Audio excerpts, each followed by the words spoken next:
Bonjour les amis, voici une nouvelle courte vidéo que je voulais vous présenter aujourd'hui sur les 6 étapes de clarification de votre objectif.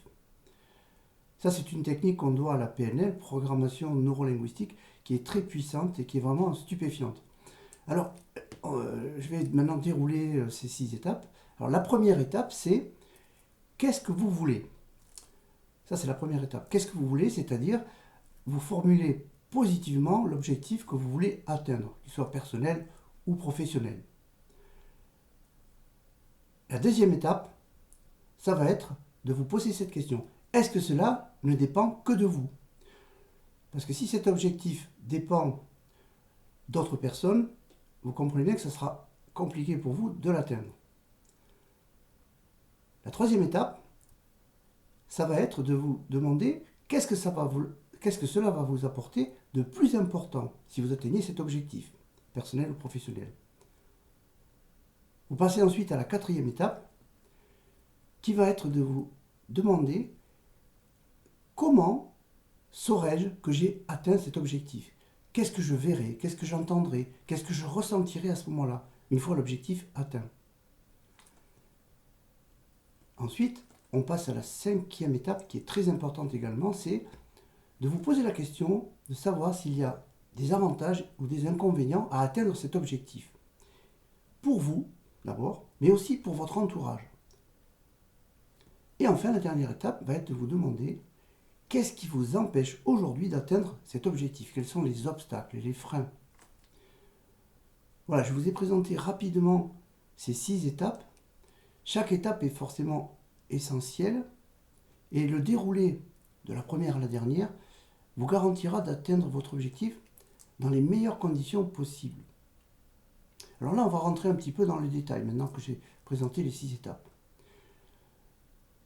Effectivement, se poser la question de qu'est-ce que vous voulez, c'est fondamental. Parce que la plupart des personnes, si elles ignorent que le cerveau ne connaît pas la négativité, elles vont dire par exemple, je ne veux plus faire cette chose.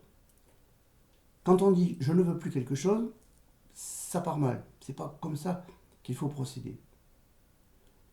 À l'inverse, il faut se demander qu'est-ce que vous voulez réellement? Qu'est-ce que je veux? Qu'est-ce que vous voulez? Ça, c'est fondamental.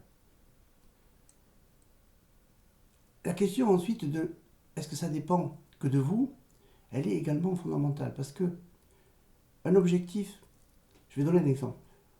Vous avez envie d'aller habiter à Marseille. Vous êtes à Toulouse et vous avez envie de déménager à Marseille. Vous êtes attiré par cette ville. Sauf qu'il n'y a que vous qui êtes intéressé par partir à Marseille. Toute votre famille veut rester à Toulouse. Bon, c'est pas idéal comme scénario. Donc, dans ce cas-là, mieux vaut peut-être revoir votre objectif d'une autre manière. Vous voyez?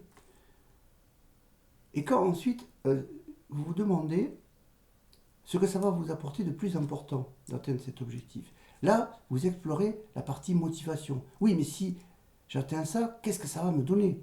Qu'est-ce que j'aurai de plus? Qu'est-ce que ça va m'apporter? Est-ce que ça va correspondre vraiment à mes valeurs? Vous voyez? Toutes ces questions qui sont autour de ça. Si vous vous demandez également comment vous verrez que vous avez atteint l'objectif, là, cette étape fait écho à l'aspect visualisation, motivation également. C'est-à-dire, qu'est-ce que je verrai? Qu'est-ce que j'entendrai? Qu'est-ce que je ressentirai quand j'aurai atteint cet objectif personnel ou professionnel? Comment je me sentirai? Vous voyez, c'est tout ça. Et sachez que les sportifs de haut niveau utilisent énormément la visualisation pour atteindre l'objectif. La visualisation avant d'atteindre l'objectif, avant la performance, avant la compétition, etc.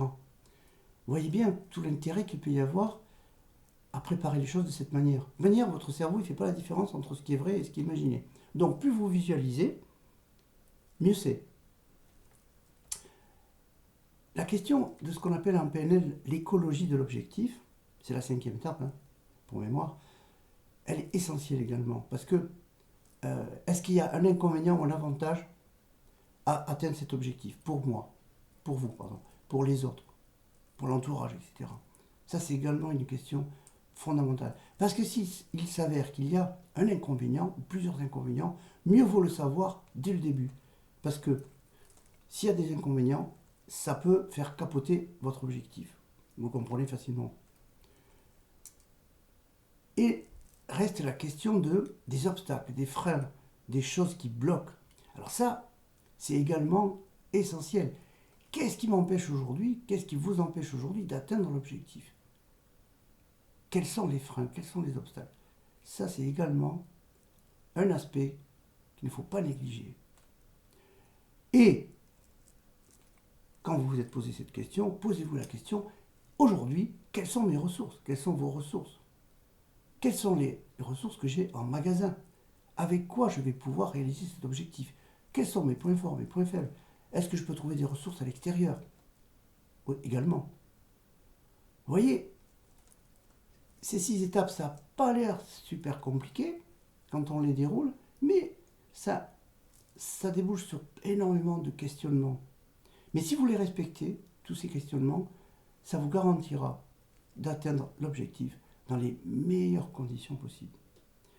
Alors, j'espère que cette courte vidéo vous aura inspiré, sera inspirante pour vous, et je vous retrouverai bientôt pour une prochaine vidéo. Ciao, à bientôt!